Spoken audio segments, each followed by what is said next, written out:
So what does putting yourself first really mean? And why is it important or even relevant? Well, first of all, I just want to get something straight. And that is that putting yourself first has nothing to do with being selfish.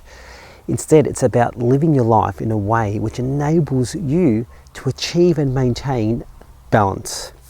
In fact, if you don't put yourself first, then you'll put others ahead of you, maybe even putting yourself last. And this will almost certainly detract from your own balance, and with that, your overall health and well-being. Yet, despite this, many of us are really bad at actually putting ourselves first. We really are. Every day, in every way, I see examples of people not putting themselves first. And busy mums, probably more so than any other group, are especially like this, often because of their nurturing and caring role for the family. However, they are definitely not the only ones. You only have to look at the fact that almost 80% of adults are overweight or obese in most westernized nations, including Australia, the UK and the USA, to realize that as being overweight is just one of the most obvious physical symptoms that indicates that you are not in balance. And this is a direct sign of not putting yourself first. Now that you know why putting yourself first is so important, I just want to share with you some of the ways in which you can begin doing so. So, how can you put yourself first? Including, most importantly, your own health and well-being. Well, there are lots and lots of ways to do this, but I just want to share some of the best things that you need to be doing in order to put yourself first. And the first is to listen to how you feel. So try to become more mindful of how you feel, both mentally and physically. And one way you can do this is throughout your days, just close your eyes, put one hand on your heart and one hand on your tummy, take a deep breath and ask yourself, am I feeling hydrated? Am I feeling stressed? Am I lacking energy? Etc, etc. You can open your eyes. By becoming more aware of how you feel, you can better monitor whether or not you are in balance. And then, if you're not in balance, you simply need to put yourself first and less energy into everything and everyone else. It's a no-brainer. Next, it's really important to realize that your needs are just as important as everyone else's. Many of us regularly put other people's needs ahead of our own, believing that their needs are more important. I know, it's crazy, right? And we often do this because we all want to be liked and even loved by others. This is especially the case if you have low self-worth. And so if you can relate to this, then you really need to work on accepting and loving yourself more fully. And this includes practicing self-compassion. Essentially, what you need to do is you need to believe that your health and well-being are worth fighting for. And let me tell you, they are. This is so important to acknowledge because it's only once you do this that you give yourself permission to really put yourself first. And it's only once you do that that you're able to be the best version of yourself. So once you have all that sorted, then next it's time to set up your non-negotiables, okay?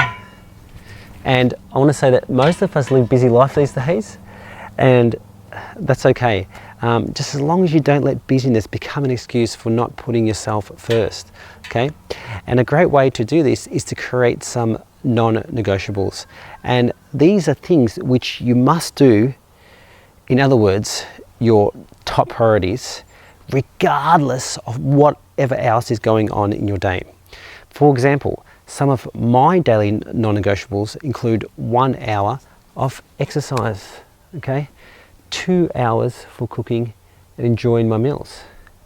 8 hours of sleep time. 1.5 hours undivided attention with my kids, because at the end of the day, my kids are my world and I love spending time with them. And half an hour relax and unwind time. Then in the hours that I have left in between these, and only then, I do what I need to do, including going to work, helping others and whatever. And that's often a lot. In fact, I'll be the first to say I live a crazy busy life, but the difference is that my busyness is rooted in being, okay? Being, okay? Well-being, okay? Well-being, instead of doing, okay? Versus doing, which invariably leads very little time for wellness and orientated activities and self-care, and eventually leads to ill-being, okay? Instead, okay? And this makes all the difference, So if you're not sure what your non-negotiables are, then start with any of the attributes of what you chew and do, because they are all absolutely essential to living a more balanced life. And once you figure these out, then literally block out time on your calendar to do them.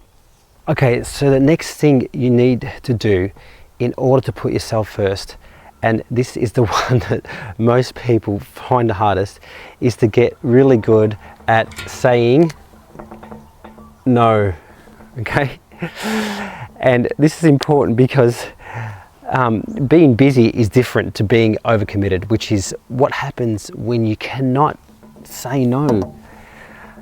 In fact, if there's one trait that all really successful people have in common, it's that they are all good at saying no. And this is because they understand that time is a finite resource, okay? Meaning you really only have, so much of it. And it's important to understand that every time you say yes to something, you're effectively saying no to something else. For example, when you say yes to working overtime, then you may be saying no to, cooking dinner, no to going to the gym, no to spending time with your kids, or anything else. In other words, everything is a trade-off, and it's okay to do this just as long as your life is in balance. If not, then you need to get really good at saying no, which in the beginning can be much more difficult than saying yes. And this is because whilst trying not to care what other people think of us, we all want to be liked. And by saying no, we think that we're being selfish. But even worse, other people might think that we are being selfish. We wouldn't want that, would we? So how do we get good at saying no? Well, the first thing you must have is a go-to response when people ask you for favors. Something like, that doesn't work for me at this time, is absolutely sufficient. Saying no is also much easier to do when you reconnect with and are clear about your priorities. Otherwise, your reasons for saying no may seem unimportant, and it's just easier to say yes. It's also important to tell the truth too. Untrue excuses lead to further entanglements and greater stress. And the line sends your unconscious, the message that there's something wrong with saying no, which is untrue. So don't do it. Once you've made your decision, then stick to it instead of letting yourself being talked out of it. And you can do this by focusing on all of the good things that will come from saying no, such as these, and not the regret or the guilt that you might feel from saying yes when you really didn't want to in the first place. So remember, saying yes when we really want to say no tends to bite us later, especially in a form of guilt, resentment, and exhaustion. And my final tip to putting yourself first is don't wait forever to put yourself first. Many of us seem to be waiting for almost like a clearing period in our life, or that one day where we will have the time, the money, and the focus to put ourselves, including our well-being, first. And I know this firsthand because I coach people all the time who eventually come and see me after often a lifetime of always putting their well-being last. And often they are in such terrible shape, both physically and mentally, that it's difficult to undo the many years of neglect. You know what? If you were good at creating and clearing your life, then you would have had one by now. And you most likely haven't. When was the last time that you actually arrived at the perfect time and place with all the time, with all the money, and all the focus that you needed? It's really just a fairy tale. So my advice there is just to begin it now rather than waiting for all the lights to turn green, because life will pass you by before you know it. As you can see, putting yourself first is absolutely essential when it comes to living a more balanced and therefore a healthier and happier life. If you are not putting yourself first, then you are not living true both to yourself and to the ones whom you love the most. And whilst putting yourself first may be difficult in the beginning, it quickly gets easier as you begin to realize just how much better you feel and function. So much so that you'll begin to get annoyed at yourself when you haven't put yourself first, at which point it will become habitual and part of your everyday lifestyle. So how often do you put yourself first?